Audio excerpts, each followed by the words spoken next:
Good morning to all of you guys, मेरे पढ़ाकू बच्चों, कैसे हो आप सब लोग। Welcome to Wisdom Classes of mathematics और मैं हूं आपका अपना सौमेश जैन। तो आज हम एक नई सीरीज शुरू करने वाले हैं केस स्टडीज़ की, और ये चलेगी यूनिट वाइज। अब आप कहोगे कि यूनिट क्या होती है जी। मैं बताता हूँ यूनिट क्या होती है। हमारी जो पहली यूनिट है, ये हमारी टोटल कितनी है, 1 2 3 4 5, टोटल 6 यूनिट है हमारे पूरे कोर्स में, राइट। तो पहली यूनिट है रिलेशन फंक्शन, इसमें इनवर्स भी शामिल होता है। दूसरी प्रोडक्ट है एलजेब्रा, इसमें होता है मैट्रिसेस और डिटर्मिनेंट। कैलकुलस, सबसे बड़ी जो यूनिट है कैलकुलस है, जिसमें शामिल होता है कंटिन्यूटी, डिफरेंशिएशन और AOD, integration, AOI and differential equation.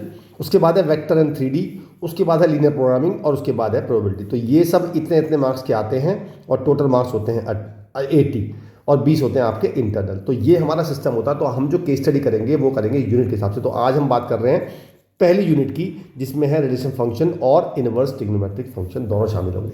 ठीक है। कंसेप्ट बताने की मुझे कोई जरूरत नहीं, क्योंकि मैं कंसेप्ट कई बार बता चुका हूँ। एक कंसेप्ट की वीडियो है, फिर एक सब्जेक्टिव की वीडियो है, फिर एक एमसीक्यू की पूरी प्लेलिस्ट बन गई है। उसके बाद हम केस स्टडी की बात कर रहे हैं। ठीक है जी, चलिए पहला क्वेश्चन लेते हैं। लिखा है Vivek and Anuj are playing snake and, कभी खेला है लूडो सांप सीढ़ी गेम खेला है? हाँ खेला तो होगा, पक्का बात है, मैंने तो बहुत खेला भाई। और at home during vacation while rolling the dice, Vivek cousin Anand observe and notice the possible outcome of the throw every time he belongs to set. तो इसका मतलब जब वो डाई थ्रो करेगा तो ऑब्वियसली बात है कि इनमें से कोई नंबर आएगा यार, सबको बताया बात तो हमें।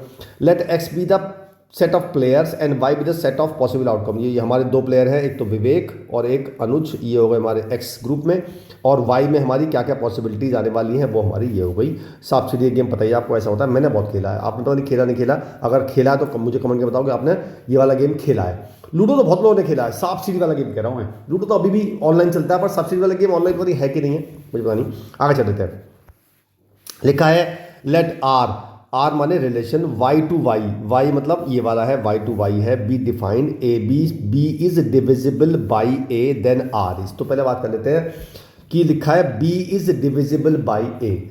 तो मुझे वाई हमारा जो जो सेट है वो है 1 2 3 4 5 6, और मुझे बनाना है B is divisible by A. तो इसका मतलब ये है कि 1 से तो सारे कटेंगे, तो हम रिलेशन बना लेते हैं, यानी कि इसकी रोस्टर फॉर्म बना लेते हैं। तो मैंने बनाया पहले 1 का 1 से डिविजिबल होगा, 1 2 से भी डिविजिबल होगा, 1 3 से भी होगा, 1 4 से भी होगा, 1 5 से भी होगा और 1 6 से भी होगा। क्लियर है, ये तो 1 के आ गए। अब 2 से देखते हैं। 2 2 से होगा, फिर 2 4 से होगा और 2 6 से होगा, बस इतने से होगा 2। तो 3 3 से होगा, फिर 3 6 से होगा, फिर 4 4 से होगा बस, और 5 बस 5 से होगा, और 6 पर 6 से होगा। ये बन गया मेरा रिलेशन की रोस्टर फॉर्म। क्लियर है, बढ़िया, बहुत बढ़िया। आगे चल लेते हैं। अब बात करते हैं रिफ्लेक्सिव की। रिफ्लेक्सिव में क्या देखना होता है मुझे, अगर मेरे पास एलिमेंट है 1 2 3 4 5 6, तो इसका मतलब 1 1 भी होना चाहिए, 2 2 भी होना चाहिए, 3 3 भी होना चाहिए, 4 4 भी, 5 5 भी, 6 6 भी, सारे एलिमेंट हैं। तो आप लिखेंगे since A belongs to R for all values of A belongs to Y, Y मैंने सेट लिया 1 2 3 5 6, तो it means this relation is reflexive है। बस लिखना, ज़्यादा नहीं लिखना, एक लाइन लिखनी है बस। A belongs to this for all values of A, है ना, belongs to Y, hence this relation is reflexive. अब सिमेट्रिक की बात कर लेते हैं भैया। देखो आप देखो 1 2 इसमें है कि क्या 2 1 देखना है क्या, है ये बिल्कुल नहीं है। तो आप लिखेंगे since 1 2 belongs to R but 2 1 does not belongs to R, hence A B belongs to R but BA does not belongs to R for all values of A and B belongs to Y, so this relation is not symmetric। ठीक है, आगे चल लेते हैं। Now transitive, अब देखते हैं अगर 1 2 है, 2 4 है, तो क्या 1 4 है? बिल्कुल है। अगर आप इसे वैसे समझना चाहो कि अगर 1 से 2 डिवाइड करता है, 2 से 4 को डिवाइड होता है, तो क्या 1 से 4 होगा? यार ऑब्वियसली होगा। तो आप लिखेंगे since A B belongs to R and B C belongs to R implies A C belongs to R for all values of A B C belongs to Y, hence this relation is transitive. तो reflexive है, symmetric नहीं है, transitive है, it means it is not equivalence, क्योंकि वो symmetric नहीं है। तो हम लिख देंगे दिस इज नॉट इक्विवेलेंस। तो हम मार्क करेंगे ए सी बस, या अच्छा ए तो मार्क करेंगे नहीं हम तो केवल सी मार्क करेंगे क्योंकि सी में ए ऑलरेडी शामिल हो गया।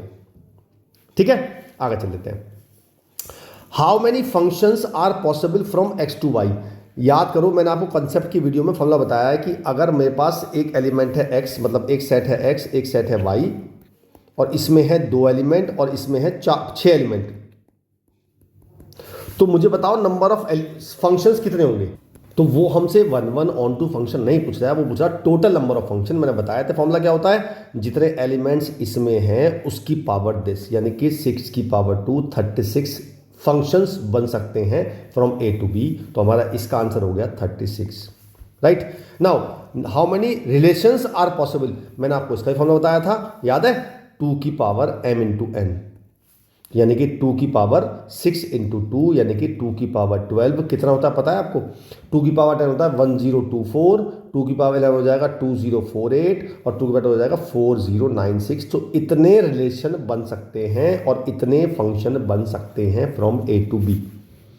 ठीक है, तो केस स्टडी जब आती है तो उसमें कुछ नया कंसेप्ट नहीं होता है, सब पुराने ही कंसेप्ट होते हैं, बस आपको देखना होता है कि आपको कितने कंसेप्ट आते हैं। देखो कुछ नया बताया इसमें, सिंपल सा फॉर्मूला था, पहले मैं बताया नंबर ऑफ ये देते का सेट, रिफ्लेक्सिव सिमेट्री ये कई बार कर चुके हैं हम, number of relation, number of function हम कर चुके हैं कई बार, तो कुछ नया नहीं है। ठीक है जी, चलें आगे, चलिए अगला लेते हैं। लिखा है in a school library around 8000 books are there. It is divided and kept in different places in a big library room based on the language English, Malayalam, Hindi and Sanskrit. It is again divided based on poem, novels, literature, short stories, dictionary, etc. लिखा है set let B the set of all books in the library. The relation R is defined on B such that X and Y are same number of pages. तो लिखा है, पहले लिखा है is are is reflexive. तो देखो बात कर लेते हैं, अगर सेम नंबर ऑफ पेजेस हैं, तो अगर मेरे पास एक्स और वाई 2 बुक हैं और दोनों में सेम नंबर ऑफ पेजेस हैं, तो रिफ्लेक्सिव क्या करूंगा मैं दोनों को सेम लूंगा, यानी कि एक्स और एक्स लूंगा। यार जब एक ही बुक है तो उसमें सेम नंबर ऑफ पेजेस होंगे, तो आप लिखेंगे since x and x is the same book and it is always same number of pages because the book is same, so this relation is, फिर लिखेंगे आप a belongs to r for all values of a, hence this relation is reflexive। तो ये reflexive relation है, clear है। अब symmetry की बात कर लेते हैं। अगर x और y 2 बुक ली मैंने, अगर इन दोनों में सेम नंबर ऑफ पेजेस हैं, तो क्या y और x में सेम नंबर पेज होंगे? यार एक ही तो बात है, अगर मैं 2 बुक ले रहा हूँ, अगर x में जितने नंबर ऑफ पेजेस हैं उतने ही y में हैं, तो जितने y में होंगे उतने ही x में होंगे। तो आप लिखेंगे वही A B belongs to R and मतलब implies B A belongs to R for all values of A and B, so this relation is symmetric also. Now what about transitive, अगर 3 बुक ली मैंने x y z, अगर x में जितने number of pages हैं उतने ही y में हैं और जितने y में हैं उतने ही z में हैं, तो इट मीन्स जितने x में होंगे उतने ही z में होंगे ना, सेम तो बात है। ठीक है, तो इसका मतलब ये लिखेंगे वही A B belongs to R, B C belongs to R implies A C belongs to R for all values of A B C, hence this relation is transitive also. तो ये ट्रांजिटिव भी है और इज दिस, हाँ यार जब ये reflexive भी है, सिमेट्रिक भी है, ट्रांजिटिव भी है, तो ये अपने आप ही इक्विवेलेंस रिलेशन हो गया। क्लियर है, आसान क्वेश्चन था, कुछ नहीं था करने को इसमें, बस आपको दिखा दिया लाइब्रेरी, आप डर गए। अगला चलते हैं।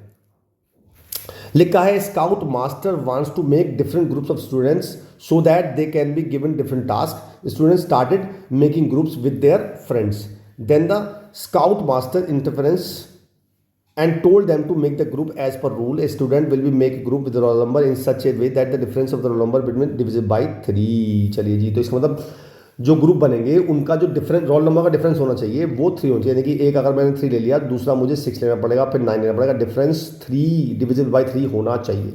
ठीक है जी, लिखा है write a relation R on set builder form for the rule told by the scout master. तो सेट बिल्डर फॉर्म लिखना है मुझे, तो मैं लिखूंगा रिलेशन a comma b या x comma y such that the difference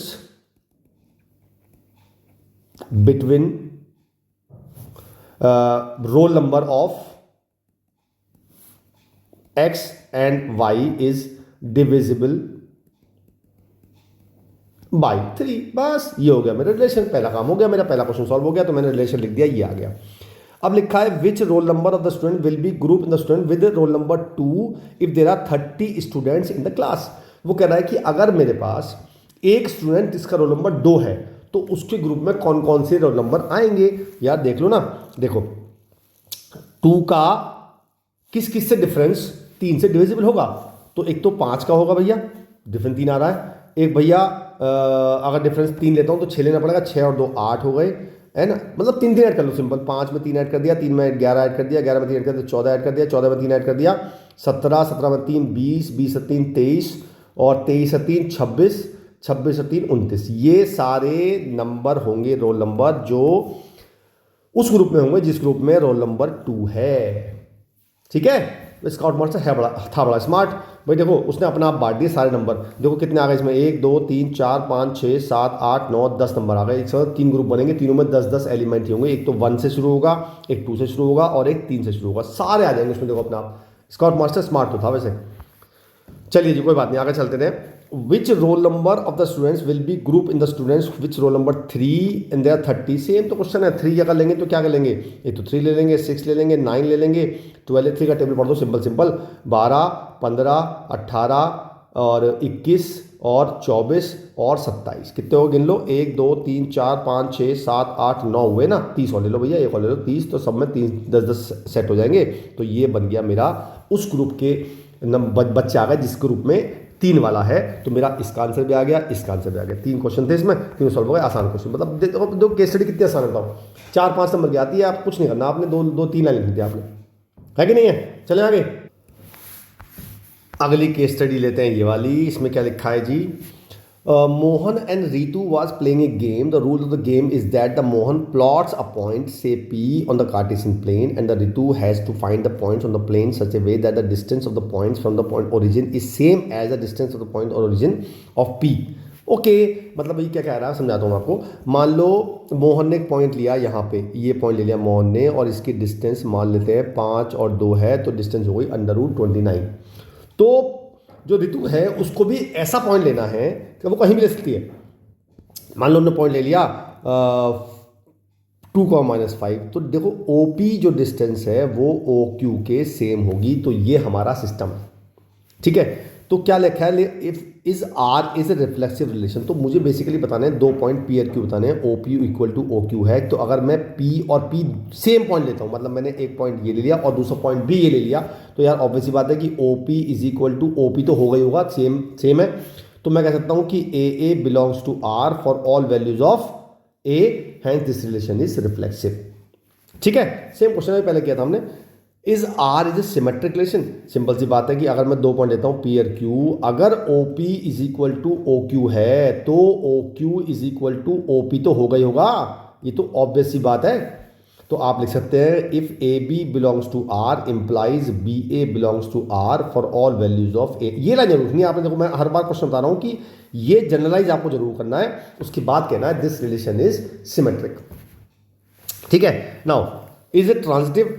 देखो अगर OP is equal to OQ होगा and OQ is equal to OR होगा, तो OP इक्वल टू OR भी होगा। मतलब क्या कह रहा हूं मैंने अगर एक पॉइंट और ले लिया, मान लो मैंने ले लिया यहाँ पे, ये ले लिया पॉइंट मैंने यहाँ पे, देखो ये मैंने R ले लिया, तो OP अगर OQ को इक्वल है, OQ इक्वल टू OR है, तो ऑब्वियसली बात है कि OP और OR भी तो इक्वल होंगे।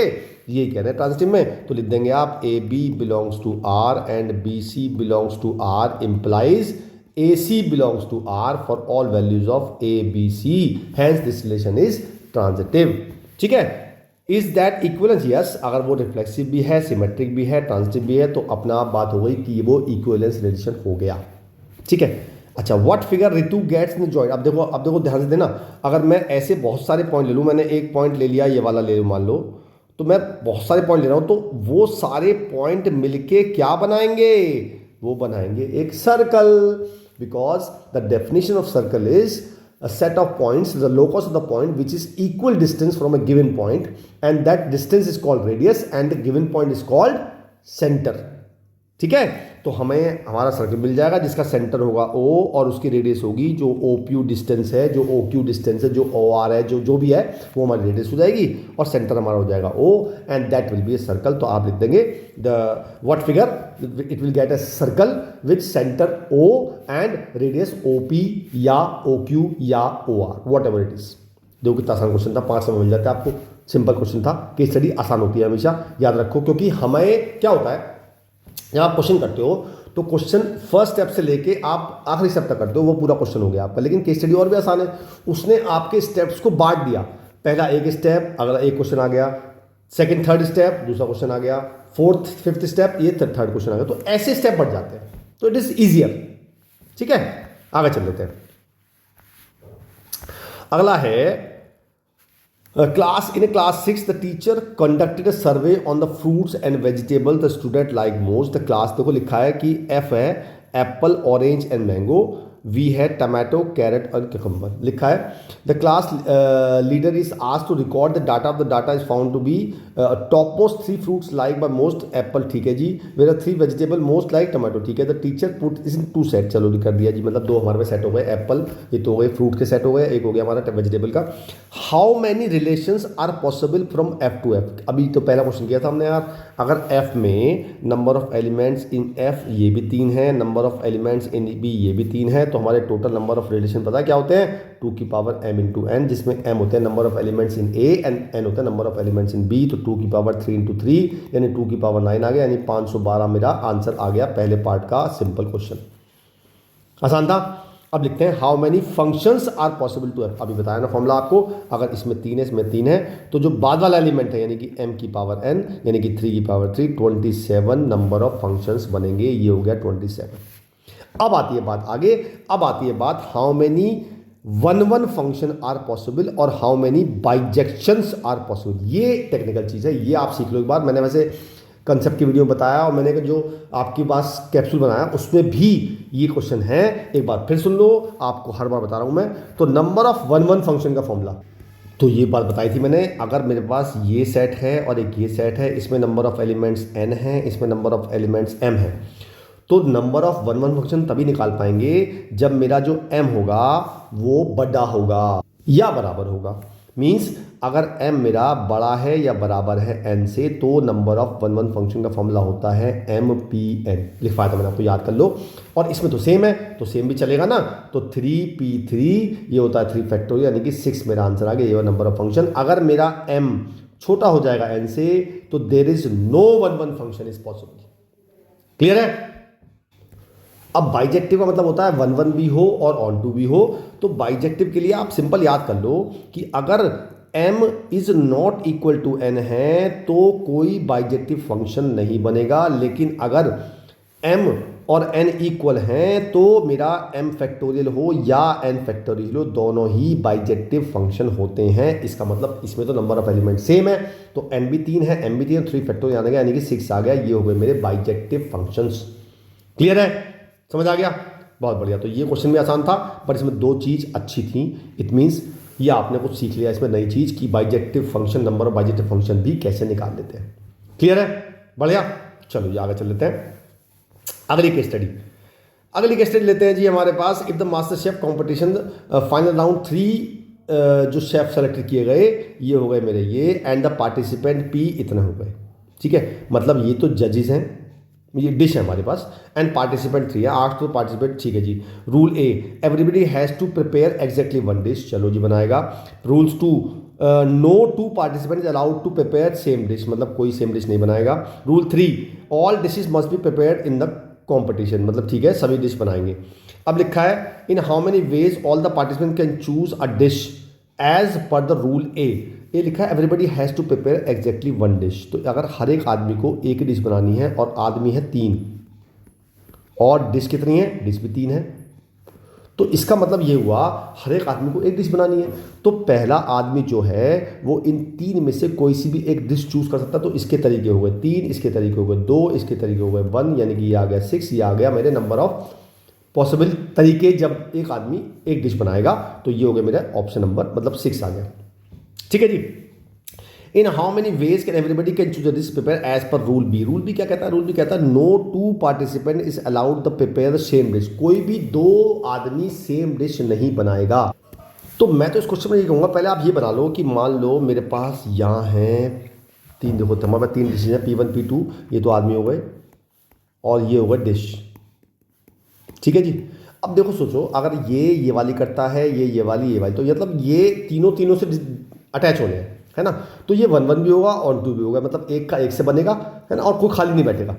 ठीक है। तो अगर मैं कहूँ आपसे कि how many veg everybody choose a dish, और रूल बी कह रहा है कि कोई सेम डिश नहीं बनाएगा, तो सेम तरीके तो होंगे भाई अगर ये मान लो ये बना दे तो एक ही तो बात है ना। तो इसके भी तरीके होंगे 3, 2, 1, इसके भी 6 ही तरीके होंगे, मतलब इसके भी 6 आंसर हुआ।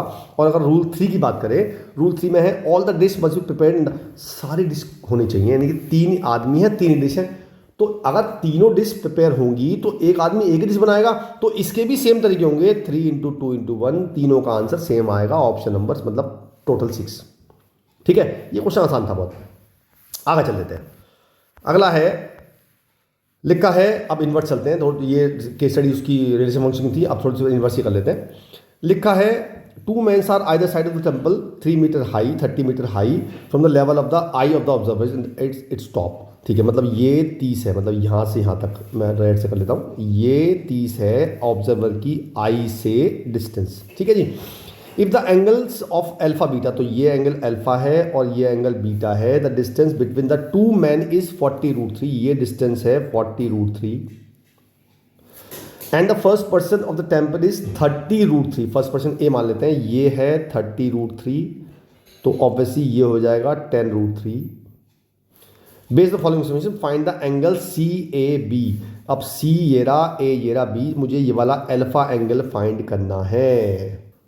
कुछ नहीं करना है आपने, अल्फा आप निकाल लो, 10 अल्फा होता है परपेंडिकुलर अपॉन बेस, परपेंडिकुलर 30 है और ये 30√3 है, तो मेरा आ गया 30/30√3, तो ये आ गया 1/√3, तो अल्फा की वैल्यू आ गई π/6, क्योंकि मुझे पता है 1/√3 10 में π/6 पे होता है। ठीक है, तो पहला आंसर आ गया मेरा π/6। अब बात कर लेते हैं find the principal value of sine inverse sine alpha plus π/3, तो मैंने निकालना है साइन इनवर्स साइन π/6 प्लस π/3, तो मैंने पुट कर दी इसमें अल्फा की वैल्यू, इन दोनों को मैंने ऐड कर दिया, तो ये आ गया मेरा π/2, और मुझे पता है कि साइन की रेंज होती है -π/2 से π/2, और ये रेंज में आ रहा है बिकॉज क्लोज ब्रैकेट होता है, यानी π/2 भी इंक्लूड है, तो इसका आंसर आ जाएगा सिर्फ π/2, क्योंकि ये हमारा इस रेंज में आ रहा है। और मैंने बताया था आपको sine inverse sine theta is equal to theta होता है कब? जब थीटा बिलोंग्स टू हो -π/2 से π/2, जो कि हमारा है। समझ आ गया? Good. Cos inverse cos alpha plus π/3, तो सेम कंडीशन लेते हैं, कॉस इनवर्स कॉस π/6 प्लस π/3, इसे भी ऐड करके π/2 आ गया। अब किस किस को नहीं पता कि कॉस की रेंज क्या होती है? कॉस की रेंज होती है 0 से पाई इन क्लोज ब्रैकेट, इसका मतलब 0 से पाई मतलब 0 से 180, और ये 90 है, तो ऑब्वियसली बात है इंक्लूड है, तो हम कह देंगे सिंस π/2 बिलोंग्स टू 0 से pi, so cos inverse cos π/2 is equal to π/2 हो जाएगा। तो हमारा इसका आंसर आ गया π/6, इसका आंसर आ गया π/2, और इसका आंसर आ गया π/2, और आंसर आ गए। आसान क्वेश्चन था, इनवर्स में ज़्यादा कुछ नहीं आता, सिंपल, क्योंकि बहुत सारी चीज़ तो हट गई है ना। आगे चल लेते हैं। अगला है Ram and Krishna are students of class 12. The one teacher told them about the inverse trigonometric function and she sketched the graph of sine inverse x as follows based on the following information. Find the domain. Now domain क्या चीज़ होती है? देखो आप ध्यान से देखोगे इस figure को, डोमेन होती है x की वैल्यू, तो आप देखेंगे x एक्सिस पे जो मेरा ग्राफ है वो कहाँ से कहाँ तक लाई कर रहा है, यानी कि यहाँ से लेके और यहाँ तक लाई कर रहा है। ये वैल्यू है -1 और ये वैल्यू है +1, तो मेरी डोमेन हो गई -1 से 1, दोनों इंक्लूड होंगे, क्योंकि मेरा यहाँ पे भी इंक्लूड है और यहाँ पे भी इंक्लूड है। ये तो हो गई मेरी डोमेन अकॉर्डिंग टू ग्राफ। मुझे याद नहीं है डोमेन, मैं तो ग्राफ देख के बता रहा हूँ। Now find the range in the principal, अब रेंज निकालनी है मुझे, तो आप देखेंगे वाई एक्सिस पे, यानी कि इस एक्सिस पे हमारा जो ग्राफ है वो कहाँ से कहाँ तक लाई कर रहा है, वो लाई कर रहा है यहाँ से लेके यहाँ तक, ये वैल्यू है -π/2 और ये वैल्यू है π/2, तो मेरा इसका रेंज हो गया -π/2 से π/2 बोथ इंक्लूसिव। ठीक है, ये तो डोमेन रेंज हो गई। फाइंड द डोमेन ऑफ, अब मुझे इसकी डोमेन निकालनी है। तो यार मुझे पता है कि इसकी डोमेन तो ये होती है, तो मैं क्या करूंगा 1 माइनस एक्स को रख दूंगा ग्रेटर देन इक्वल टू -1 और लेस देन इक्वल टू 1।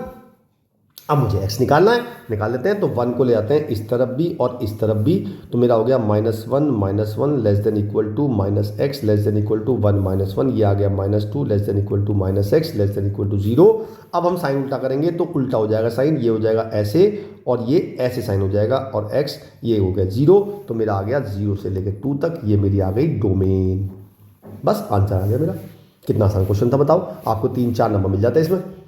तो इनवर्स और रिलेशन फंक्शन की जब भी केस स्टडी आएगी वो मेरे ख्याल से आसान आएगी, कोई दिक्कत वाली बात नहीं है। ठीक है, चलें आगे और लेते हैं केस स्टडी एक। चलो एक और लेते हैं, अभी 2 बची है मेरे ख्याल से। कितनी बची देखते हैं, नहीं लास्ट है केस स्टडी, एक केस स्टडी और है, बस चलते हैं फिर क्वेश्चन हमारा ये वीडियो खत्म हो जाएगी हमारी ना, आसान था। चलिए जी आगे चल देते हैं। अगला है the government of India is planning to fix a hoarding board at the face of the building on the road in busy market awareness of COVID-19। ठीक है जी, हो गया। चलो चलो चलो, लिखा है ये दे रखा है मुझे, A is considered to be person viewing the hoarding board 2 metre away, यानी कि ये मेरा ए बैठा है और ये 20 मीटर है। ठीक है जी, standing on the edge of the, ठीक है जी। Ram, Robert and Rahim suggested to film to place the hoarding 3 different C, D and E. ठीक है जी, सी, डी एंड ई। अच्छा जी, is at height of 10 metre from the ground level, तो ये 10 मीटर हो गया सी पे। एंड लिखा है for the viewer A the angle of elevation of D is double the angle of elevation of C. ठीक है, तो मतलब वो कहता है फॉर द व्यूअर ए, यानी कि जो ए के लिए है, और जो डी का एलिवेशन है वो सी से डबल है। ठीक है, इसका मतलब मैं कह सकता हूं कि, तो मतलब उसने अभी तक ए डैश की बात ही नहीं करी है। ए डैश अभी हमारा फंक्शन में है ही नहीं, अभी हमारा ए की बात कर रहे हैं। ये हमारा ए यहाँ खड़ा है और सी डी, तो वो कहता है कि जो डी का एंगल है वो सी से डबल है। अब जो ए का डी से एंगल है ये वाला एंगल, यानी कि ये पूरा मैंने मान लिया थीटा, और ई का मान लिया मैंने, ये मान लिया मैंने मान लो गामा। ठीक है, तो वो कहता है कि जो डी से एंगल है वो डबल है सी से, यानी कि थीटा जो है वो 2 अल्फा के इक्वल है। राइट, दे रखा है उसने में। दूसरा कह रहा है the angle of elevation of E is triple the angle of elevation of C, यानी कि जो हमारा गामा है वो थ्राइस ऑफ अल्फा है, ऐसा उसने दे रखा है हमें। ठीक है, ये मजा सा आ रहा है क्वेश्चन करने में। आगे चले जाए, the measure of C A B बताना है। सी ए बी यानी कि मुझे पहले अल्फा बताना है, तो मैं 10 अल्फा लाऊंगा। 10 अल्फा होता है परपेंडिकुलर अपॉन बेस, परपेंडिकुलर 10 है, बेस 20 है, तो 1/2 आ गया। तो मेरा अल्फा आ गया 10 इनवर्स 1/2। पहला आंसर आ गया मेरा ऑप्शन नंबर बी। आसान क्वेश्चन था, कुछ मतलब टेक्निकल लैंग्वेज है। अगला देते हैं angle of D A B. अब डी ए बी निकालना है, मुझे पता है जो डी ए बी है थीटा माना हुआ, थीटा जो है वो 2 अल्फा इक्वल है, तो इसका मतलब थीटा जो हो गया वो हो गया ट्वाइस ऑफ अल्फा। अल्फा की वैल्यू मैंने पुट कर दी, वो हो गया 2 tan इनवर्स 1/2। ठीक है, अब इसमें लगाते हैं हम 2 tan इनवर्स एक्स का फॉर्मूला। आपको अगर याद ना हो तो बता दूं, 2 tan इनवर्स का फॉर्मूला होता है tan inverse 2x upon 1 minus x square. लगा दो यहाँ पे, आंसर आ जाएगा आपका। तो मेरा हो जाएगा tan inverse 2 into 1/2 upon 1 minus 1/4, तो ये तो कट के ये हो गया, तो ये आ गया tan इनवर्स 1/3/4, यानी कि tan इनवर्स 4/3 आ गया, जो कि ऑप्शन नंबर सी मार्क कर देंगे। क्लियर है? अब बताना है ई A B. E A B कौन सा भैया? ई ए बी मेरा गामा है, और गामा कितना है 3 अल्फा है। तो मैंने क्या किया, 2 तरीके हैं इसके। तो गामा को जब मैं लूंगा 3 अल्फा यानी 3 tan इनवर्स 1/2, इसके 2 तरीके हैं भैया। पहला तो तरीका ये है कि इसको 2 पार्ट में ब्रेक कर लो। एक तो 2 tan inverse 1/2 plus tan inverse 1/2, इसकी वैल्यू मैं निकाल चुका हूँ, ये आ गई थी tan inverse 4/3 plus tan inverse 1/2। Apply कर दो tan inverse x plus tan inverse y का फॉर्मूला, उससे मेरा आंसर आ जाएगा। आप कहोगे तो कोर्स में है ही नहीं, मत करो। आप चाहो तो 3 tan इनवर्स का डायरेक्ट फॉर्मूला लगा दो। आपने tan 3 थीटा का फॉर्मूला पढ़ा है 11th में, ये था 3 tan theta minus 10 cube theta upon 1 minus 3 tan square theta. Clear है? बस लगा दो यहाँ पे। तो मेरा इसकी वैल्यू आ जाएगी tan इनवर्स 3 इंटू 1/2 माइनस 1/2 का क्यूब अपॉन 1 माइनस 1/2 3 1/2 का स्क्वायर। सॉल्व कर लो, बताओ क्या आया। आ गया, ये आ गया tan इनवर्स 11/2, जो कि ऑप्शन नंबर डी है। ठीक है, अब अगला क्वेश्चन करते हैं। लिखा है a another viewer standing on the line observation of the width of the road 5 metre. ठीक है जी, मतलब ये ए डैश खड़ा है यहाँ पे, यहाँ खड़ा है अब आदमी, है ना। अब वो कहता है find the difference between the angle C A B and C A dash B, यानी कि मुझे सी ए बी तो निकाल चुका हूँ मैं, tan इनवर्स 1/2। अब सी A dash B, C A dash B, तो इसके लिए मैं निकालूंगा बीटा, तो tan बीटा तो निकालूंगा मैं, tan बीटा निकालूंगा, वो भी परपेंडिकुलर अपॉन बेस। परपेंडिकुलर मेरा कितना होगा इसमें, ये 10 होगा, और जो बेस होगा वो 25 होगा इस बार, राइट। तो मेरा हो गया 10/25 यानी 10/25 यानी कि 2/5। तो बीटा की वैल्यू आ गई मेरी tan इनवर्स 2/5। मुझे निकालना है इनमें अल्फा, यानी मुझे निकालना है अल्फा माइनस बीटा, तो मैंने निकाला tan inverse 1/2 minus tan inverse 2/5। अब इसका फॉर्मूला लगाना है आपने, हालांकि कोर्स में नहीं है पर कुछ तो देगा केस स्टडी में, इनवर्स में देगा क्या और।